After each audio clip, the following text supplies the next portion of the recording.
My name is Michael Parkinson. My book, From Billy Fury to YouTube, has a strong American influence. Ronald Wycherley left school at the age of 15 and worked in an engineering factory for a year. He then worked on a tugboat called Formby in Liverpool docks. Country and western record brought in from America inspired Ron. His good looks, singing voice and brilliant stage presentation made him a hit wherever he performed. Billy's influence at this time was Elvis Presley. He copied and accentuated Elvis's sensual moves on stage.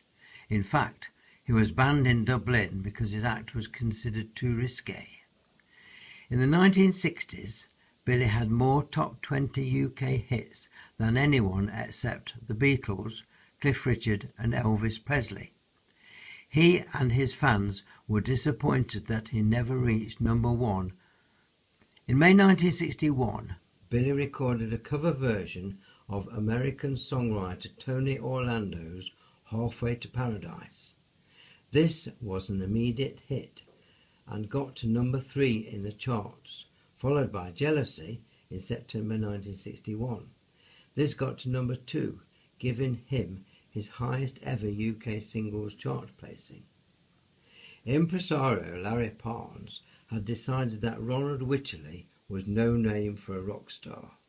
He told Ron that his first name would be Billy, after Billy Cotton, the popular band leader. The second would be Fury, to compensate for his shyness. Ron argued. He wanted to be called Steen Wade. Parnes insisted, and the name Billy Fury was born. In 1962, Billy and Larry Parnes flew to Los Angeles to present Elvis Presley with gold and silver discs for Decca UK sales. They spent the day on the film set of Girls, Girls, Girls. Billy recalled 20 years later, "We didn't really say much at all. I was on the set all day watching him, and all we got to say to each other was, 'Hi.' He was one of the nicest people I have ever met. He called everyone Sir." As a result of this visit, Billy's latest release in 1962 was Because of Love, a song used in the Presley film. Elvis said in a later interview, "I could not understand Billy Fury. He came all the way from England to see me, and all he said was, 'Hi.'" This was an example of Billy's shyness off stage. On 23rd of June 1960, Billy Fury appeared on American TV on the Jean Carroll Show. At the time, Larry Parnes was trying to get Billy massive in the States. Here is a short clip from that TV appearance. Oh, that's love, fella.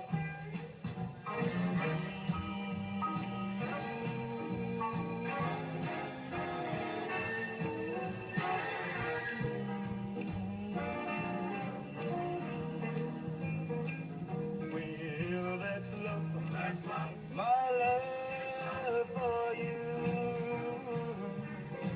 That's love. That's love. My love so true.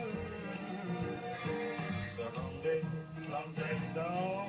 somehow, I know we'll make that vow. That's love. That's love. Baby, I know that's love.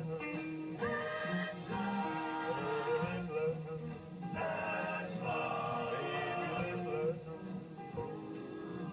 Baby, that's love. That's love. Baby, that's love. That's love.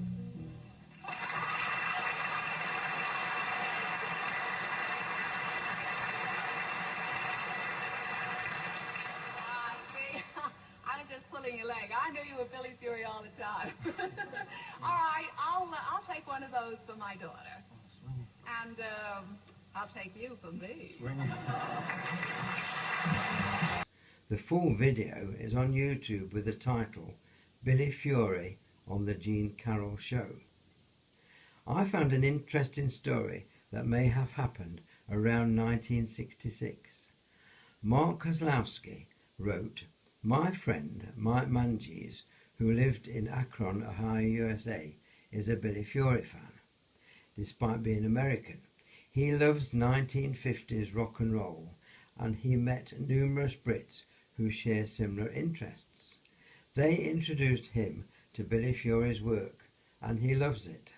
So in 2005, there was someone in Ohio playing and loving Billy's recordings. Apparently, a friend of his knew someone who, as a child, lived in Surrey, near where Billy Fury lived at the time. One day, this lad and his friends were sailing their toy boats on a pond when along came Billy Fury. He stopped and chatted with the boys, asking them what they were doing. He looked at their boats and said, "I've got a boat." He went back to his house and returned with a model yacht. He put it in the pond and sailed it with the boys, as if he did that sort of thing every day. Then he looked at his watch and said he had to go. "What about your boat?" said one of the lads. "Don't worry," said Billy, "you keep it." The lad who kept it was a friend of my workmate. My workmate said the friend became a real Billy Fury nut after that episode, because Billy was such a nice, down-to-earth guy. If the man who has that boat reads this, I would love to receive a picture of it. Please send it to parkinson12@btinternet.com. When I asked Cora Vanneman to direct the London version of my Billy Fury dance show, she enlisted the help of her father in an ambitious project of revising the narrator part to make it more audience-friendly and entertaining.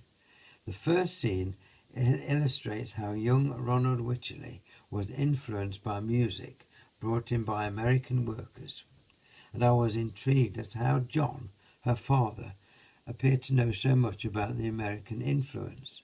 I asked him and discovered the amazing story of his father, Cora's grandfather. Here is the story as told by John Vanneman. Robert Elgie Vanneman was born on the 7th of May 1921 in Winnimac, Indiana, a small Midwestern town in the heart of America's farming belt. The youngest of 5, he had 3 brothers and 1 sister. He was born and lived with his family on a working farm which had been in the family for at least 3 generations. The story continues for another 6 pages and is an amazing story. This is a short extract from my account of the Thames Path walk. YouTube title is Staines to Windsor, Thames Path, Michael Parkinson. The start of this walk was in the built-up area from Staines Bridge. I walked under 2 bridges that make up the N25 motorway and past Belweir Lock before eventually reaching quiet rural countryside towards Runnymede. I spotted the Air Force War Memorial at the top of the hill to my left and read that the campus of Brunel University was close by. Soon I could see Magna Carta Island, where in 1215 King John signed a famous document. I understand this has great significance to Americans because it forms the basis of their Declaration of Independence. Another reference to America was on another section of my Thames Path walk. The YouTube title of this one is Bourne End to Henley, Thames Path, Michael Parkinson. I started walking towards Marlow from the railway bridge at Bourne End, and after a couple of miles I reached Spade Oak Meadow, where a lady and her husband asked me for help. They introduced themselves as Jerry and Peter and explained the problem. There was one of many gates in front of us, and Jerry was worried that there was a herd of cows in the next field, so she suggested that we should walk together to minimize the danger. We chatted as we walked, and I learned that they were American and visiting England for 2 weeks because Peter was giving some lectures on ancient Greek armour at Imperial College in London. They were combining business with pleasure. Jerry explained that there were more people killed or injured by cows than by bulls, and that they had walked the Hadrian's Wall walk the previous year, and she was aware that it was a serious threat. We walked together, and the cows walked away from us. Jerry and Peter can be seen and heard shouting goodbye at 2 minutes 13 seconds into the video. In January 2018, Joan and I were invited to a wedding in Cambridgeshire, so we booked into the Hilton Doubletree Hotel at Cambridge for a few days. On arrival, I learned that a concert was to be performed that evening at the Cambridge University Pembroke College Chapel.